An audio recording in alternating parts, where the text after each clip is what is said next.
Grabe nga pala yung ulan kahapon mga kamanukan. Grabe magdamag yung ulan mula umaga hanggang gabi. So naisip ko yung mga manok ko kawawa naman kapag ganitong panahon. Kaya naman naisip ko din na painumin sila ng bawang. Oops, syempre hindi naman isang buong bawang. So tinadtad ko nga pala yung dala kong bawang, isang ulo nga iyan kasi ipapainom ko yan sa lahat ng manok ko. Ganyan yung ginagawa ko kapag hindi maganda yung panahon, lalo na kapag tag-ulan. Kasi yung bawang sa mga tao maraming benepisyo. Ganon din sila sa mga manok. Kaway-kaway nga pala sa mga kamanukan na katulad ko na nagpapainom rin ng plain water na may kasamang tinadtad bawang. So ayan yung bawang pang prevention lang yan. Minsan ginagawa rin namin gamot pero 2 beses lang kami nagbibigay ng ganan. At pagkatapos ko nga magtadtad ng bawang mga kamanukan, nilinisan ko na itong mga painumin nila. Sa sobrang lakas nga ng ulan kahapon at magdamag, grabe naman yung putik talaga nito. O hindi pwede talagang hindi mo lilinisan kasi paiinumin mo sa mga manok mo. Kapag nga pala ako ay naglilinis ng mga painuman nila, nilalagyan ko pala ng Sunrox yung tubig. Hindi ko na nilalagyan ng sabon dahil para sa akin ay okay na nga yung Sunrox pagdating dito sa paglilinis ng kanilang tubigan. Tapos kukuskusin ko nga lang yung labas at loob ng brush gamit din yung tela or yung panyo or kahit anong pwedeng tela na ipangpahid dun sa loob ng kanilang painuman. Pangalawang hugas na nga to mga kamanukan at hindi ko na nga na-videohan yung unang linis ko talaga dito na sobrang putik. At nakakahiya nga kung papakita ko pa yun sa inyo. So bali mga kamanukan, hindi nga lang porkit tag-ulan ako naglilinis ng kanilang tubigan kundi araw-araw. Mas sobra lang talaga ngayon kasi kailangan talagang linisan ng bonggang-bongga dahil nga sa putik. Patapos na nga ako nung may inabot pa sa akin yung kuya ko dahil meron pang araw isa. So ito pala yung itsura ng aming tubigan nung hindi ko pa nalilinisan. Ganyan nga kaputik, yung iba nga mas malala pa yung putik dyan. Kawawa nga ang mga manok kung hindi namin lilinisan at basta na lang paiinumin sa ganyang patubigan. Bali 7 nga yung tubigan na yan na nilinisan ko, medyo nagtagal nga ako pagdating sa paglilinis. Nung matapos nga akong maglinis, nilagyan ko na nga ng malinis na tubig itong kanilang tubigan para nga mailagay na yung bawang.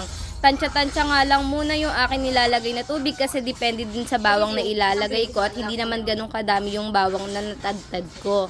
Disclaimer lang mga kamanukan ha, hindi nga pala ako professional para isuggest ko to sa inyo. Ito ay base lang sa mga karanasan namin na okay naman para sa aming mga manok. Ayan nga mga kamanukan, pagkatapos ko nga mailagay yung malinis na tubig, inilagay ko na nga itong mga bawang sa kanilang patubigan.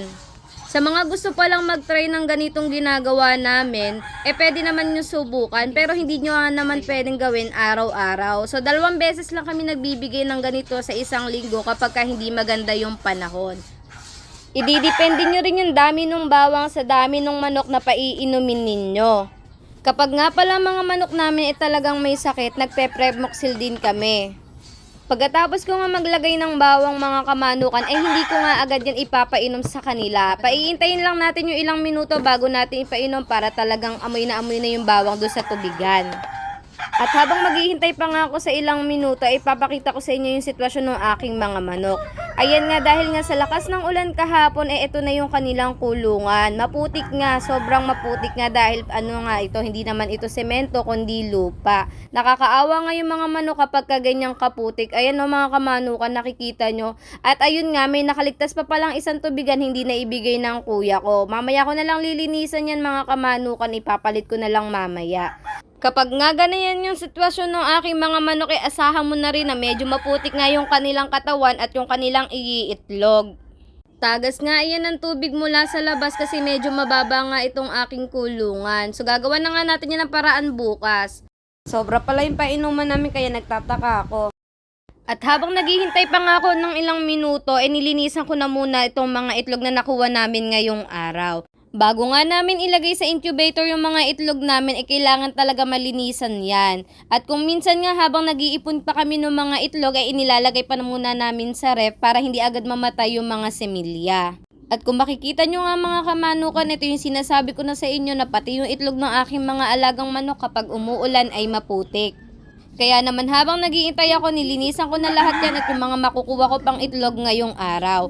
Iyan nga pala mga kamanukan yung sinasabi ko sa inyo sa unang vlog ko na kapag ang itlog namin ay pure at halo ay nilalagyan namin ng palatandaan. Letter H nga pala yung nilalagay namin pag nakakakuha kami ng itlog dun sa halo-halo naming mga breeders. Ang ibig sabihin nga ng letter H na yon ay halo. Dati nga pala mga kamanukan ang tagal ko nga palang maglinis ng itlog dahil natatakot nga ako at baka magkaroon nga ng crack dahil hindi pa ako sanay. Pero dahil araw-araw ko nang ginagawa to, medyo mabilisan na nga yung akin. Ayan, natapos na nga ako lahat. At nung matapos nga ako sa paglilinis ng aking mga itlog mga kamanukan, pinainom ko na nga itong bawang. Hindi ko na nga na-videohan habang nilalagay ko dahil mag-isa nga lang akong gumagawa dito sa aming bukid. Ayan, kung makikita nyo, gustong-gusto yan ng mga manok ko at sanay na nga sila sa ganyang iniinom nila.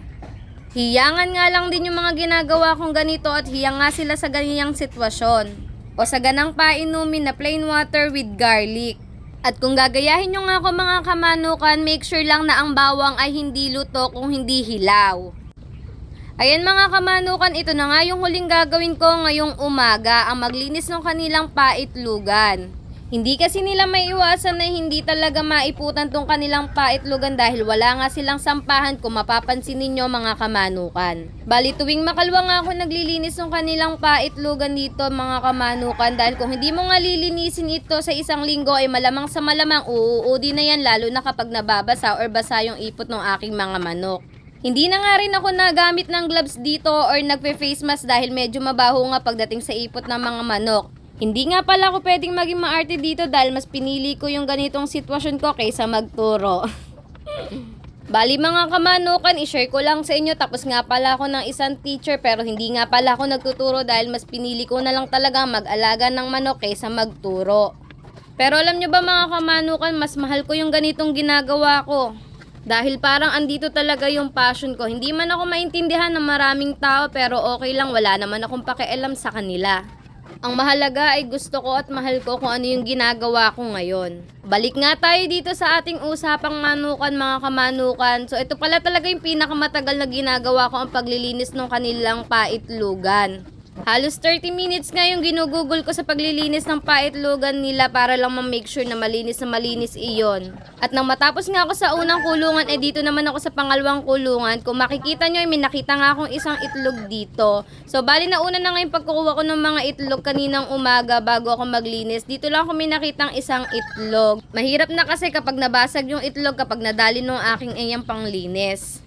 At ito na nga mga kamanukan yung huling kulungan na lilinisin ko. Kung mapapansin nyo, may isang manok nga na tila nangingitlog. So bawal nga nating istorbihin yan dahil baka mabasagan nga ng itlog sa loob ng kanyang tiyan. Tulong nga lang yung nilinisan ko dyan at hindi nga rin ako magtatagal dyan. Gawa nga nang baka maistorbo ko pa tong isang manok na to. Kawawa naman kung hindi makakaitlog ng maayos. Pagdating nga dito sa loob ng kulungan na hindi pala ako tinutukan ng aking mga manok dahil alam nila na ako ang nanay nila. Chari!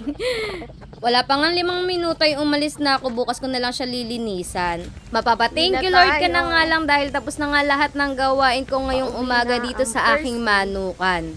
Kaya naman pauwi na nga ang person mag-isa. Hindi na nga ako nagsasama para wala na akong masyadong bitbit na bata.